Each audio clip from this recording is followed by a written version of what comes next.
Ask one more question.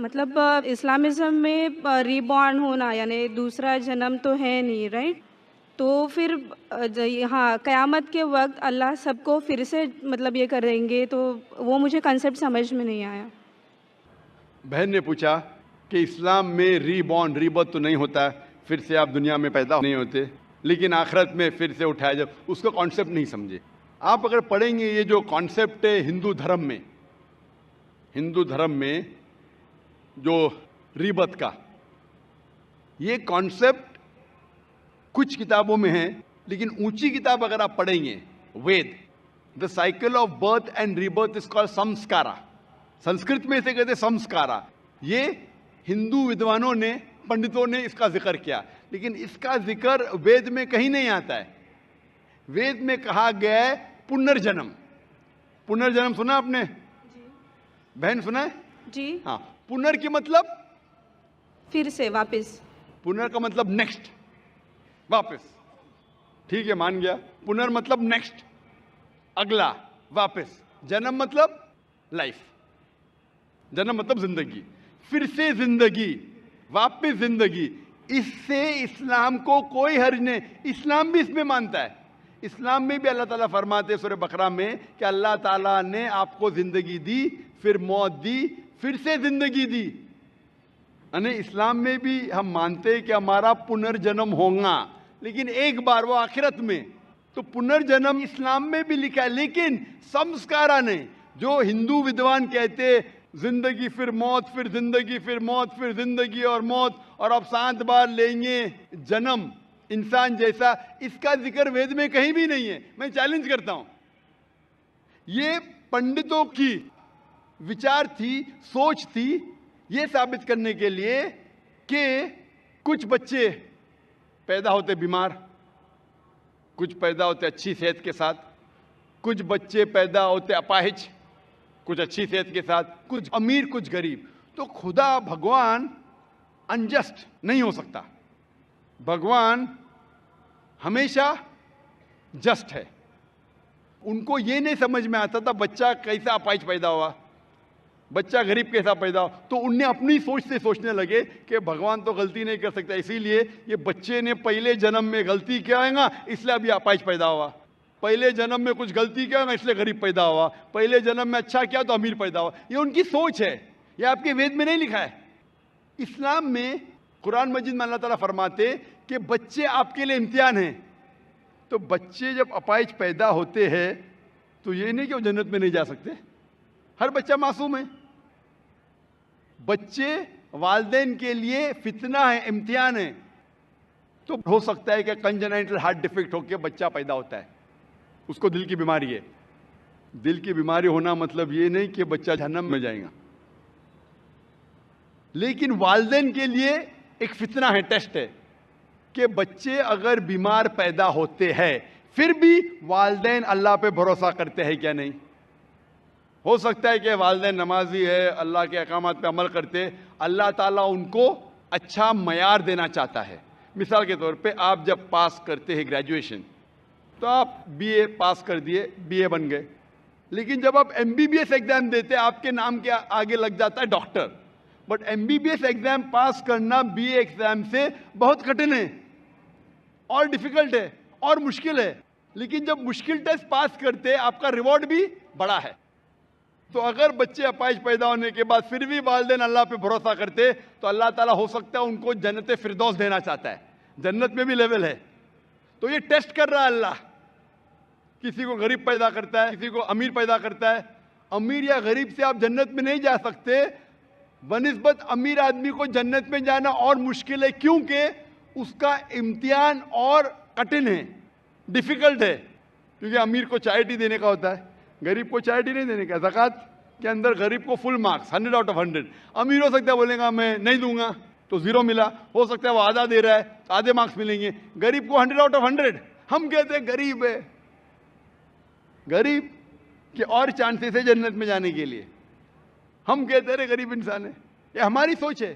اللہ تعالیٰ امتحان لے رہا ہے. اللہ تعالیٰ کہتا ہے کہ دولت ایک امتحان ہے. تو یہ ہندو ودوان اسے سمجھ نہیں سکے تو سمسکارا کہے، موت زندگی، موت زندگی، موت زندگی. لیکن وید میں لکھا